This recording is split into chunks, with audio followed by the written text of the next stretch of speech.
Hi guys, good morning. Welcome back to my channel. But before that, please subscribe, like, comment, share, and click the notification bell for more videos. Today's video guys, gagawa po tayo ng papaya at sara. Ayan ang papaya natin, puting-puti dahil binibilad ito sa araw guys ng one day. Haluan natin ng carrots, 2 carrots lang, masarap na guys. Ito ang mga panakot sa atsara natin guys, onion, bawang, luya at saka red pepper. Vinegar, papakuluan natin ito guys ng 10 minutes sa kalagyan ng sugar. Hindi natin patatagalin pa, magsisimula na po tayo. Ngayon guys, ilalagay na natin ang carrots natin sa papaya natin guys. At i-mix ng mabuti gamit ang kamay natin para maayos ang pagka-mix. Bago tayo magpakulo ng vinegar, dapat nakamix na ang papaya at carrots natin guys.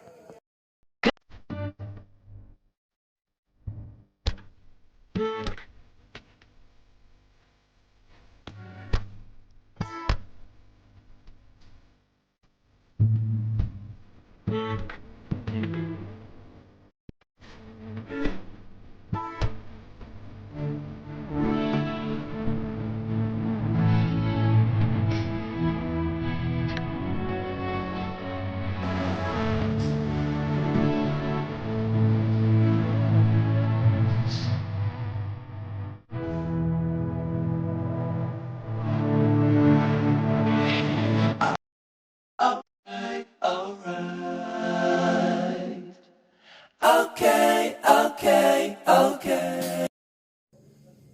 Ngayon guys, kumulo na po ang suka natin na may asukal at ilalagay na po natin ang mga panakot natin guys. Alright. Okay.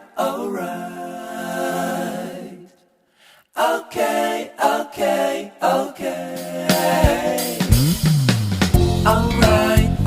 Ayan guys, nailagay na po natin ang mga panakot natin. At ngayon, mag-mix na po tayo guys. I-mix po natin hanggang 15 minutes. At huwag nating kalimutan, lagyan ng asin para hindi masyadong matamis ang atsara natin guys. Ang atsara guys ay masarap na ulam. At pwede ito kahit anong okasyon, birthday o kahit anong okasyon guys, pwede ito guys. Kasi masarap po ito.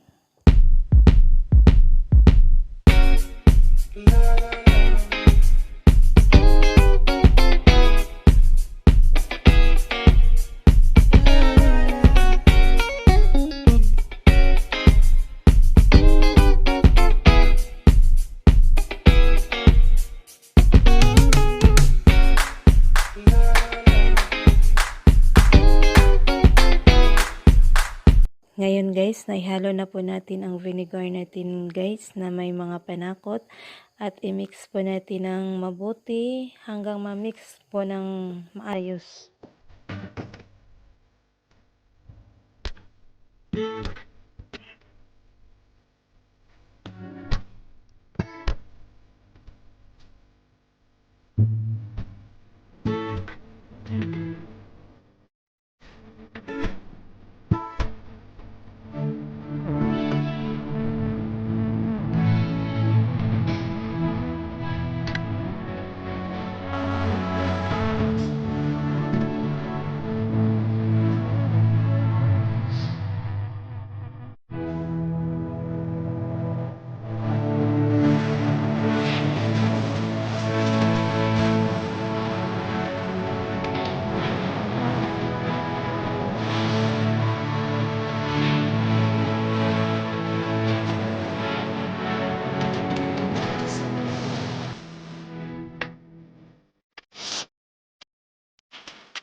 Tikman na natin yung atsara natin.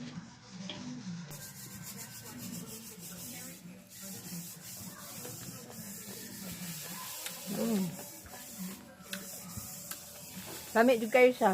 Masarap. Sarap na atsara ni Manang.